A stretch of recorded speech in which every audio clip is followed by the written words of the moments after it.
Welcome back, everyone, to Mr. Fittry's math class online.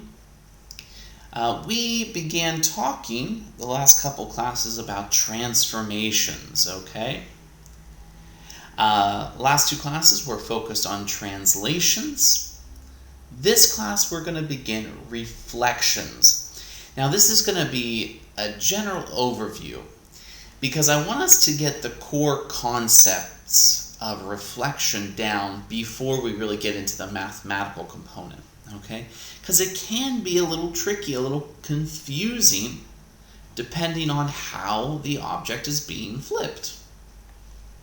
So let's take a look here. All right, reflection begins on page 121, and reflection is a transformation that takes place when all points in a plane are flipped over in the same plane in a line known as the axis of reflection. Okay? So this axis of reflection, which is here, is going to be what we flip our object over. All right? In this case, we have triangle P. All right? And it's going to be reflected over that line. It's going to look identical to itself, all right, just over that line. Now, while it may look the same, very much like a translation, it is not the same as translation because some of the points will be moving farther than others. Okay? Let me give you an example here, all right? Here is our object P, and here is our image P. Looks the same, right? Well, it is the same, and we could say, oh, I'm just sliding the object. Well, you're not sliding it, okay? Think of it as flipping over a coin, all right? Object P is the head of the coin, whereas image P is the tail of the coin, okay? What do I mean by this? Well, let's look at the top point in P, okay?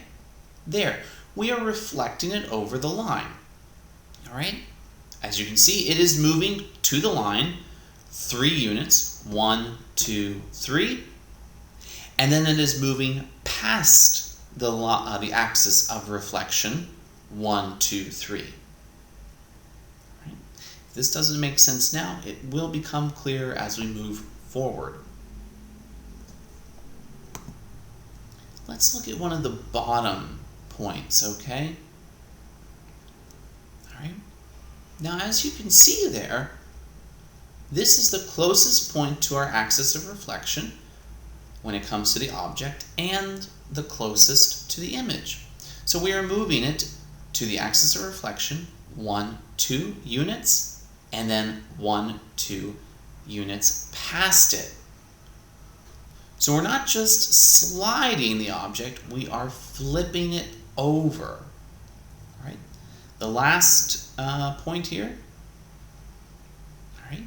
Here we're moving 1, 2, 3, 4 units to the axis of reflection and 1, 2, 3, 4 past it.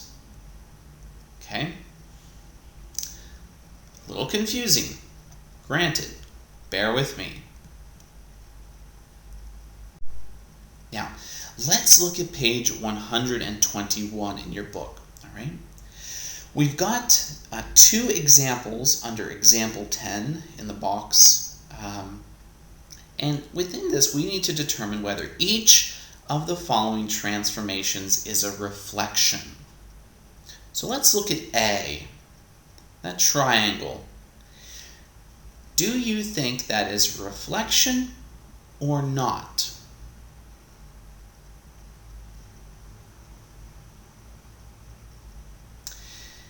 If you said it is a reflection, you would be correct. All right, it is a reflection.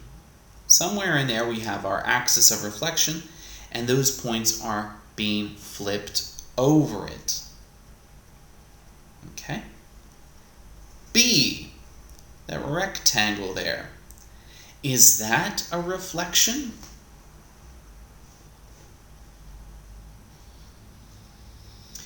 If you said no, it is not a reflection, you would be correct. We see that the rectangle, once flipped, has changed. All right, it has moved or rotated a bit. Okay, so instead of it being a horizontal rectangle, it is now a vertical rectangle. Okay, so it is not a reflection. All right. Let's keep diving into this. Let's look at some more examples here. All right. Let's make it a lot simpler. Let's look at some points. Just reflecting some points here. Okay, so we've got point P. All right. And we've got our axis of reflection, the line in the middle, AB, the red line. Now, point P needs to move to the axis of reflection. Follow those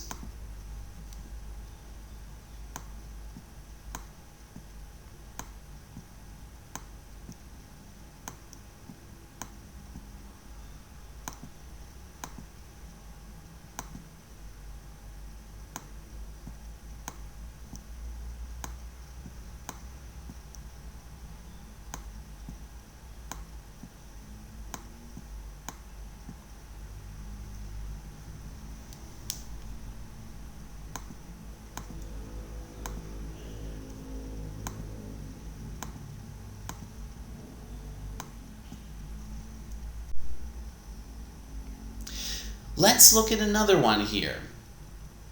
Here we've got point K.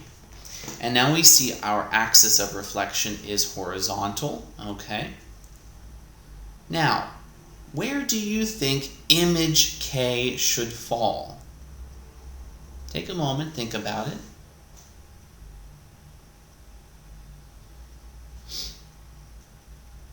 Okay, so we're going to take K and we're going to move it 2 units to the axis of reflection, and then 2 units beyond. See that? There is our image. It has been reflected over the line. Okay? Let's look at another example here. Oh, yep, reflection. Here we've got point D, okay? And we've got image D. Now, is that a reflection? What do you think? Is it a reflection? No, it is not a reflection. Why is it not a reflection? Well, first of all, it's not moving in a straight line towards the axis of reflection, and the object D is 3 units from the axis of reflection, while the image D is only 2. So it is not moving the correct distance or the correct direction. All right? Let's look at another example here, okay? Again, we've got our grid and our axis of reflection. Here is our object P, and I've highlighted each of our points that we're going to reflect. Okay, let's look here, first one. Okay, now you see that the top point has moved 3 units to the axis of reflection and 3 units beyond.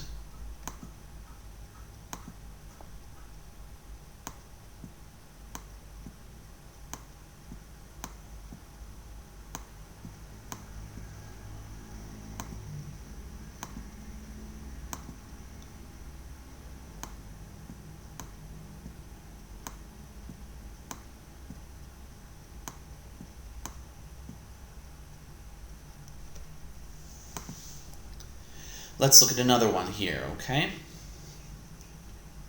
Our bottom left point. Okay? That is again moving.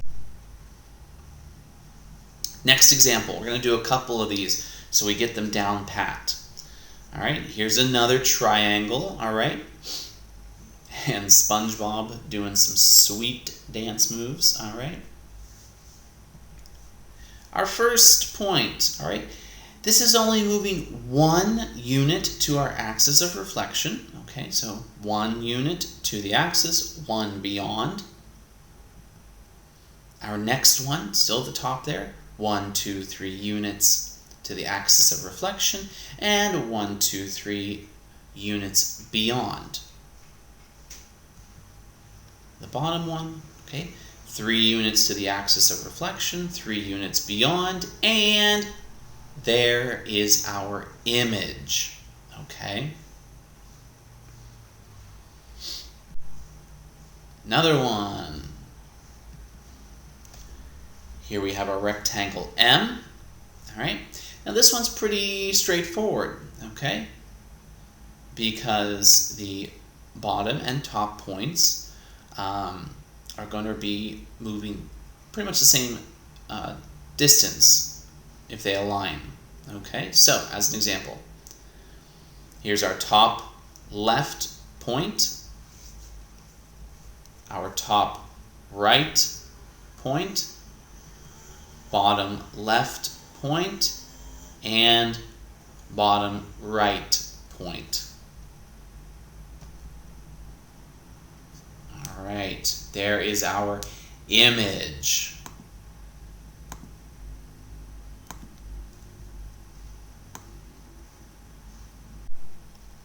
Again, another reflection with our little friendly panda bear there. Right. Again, let's take a look here.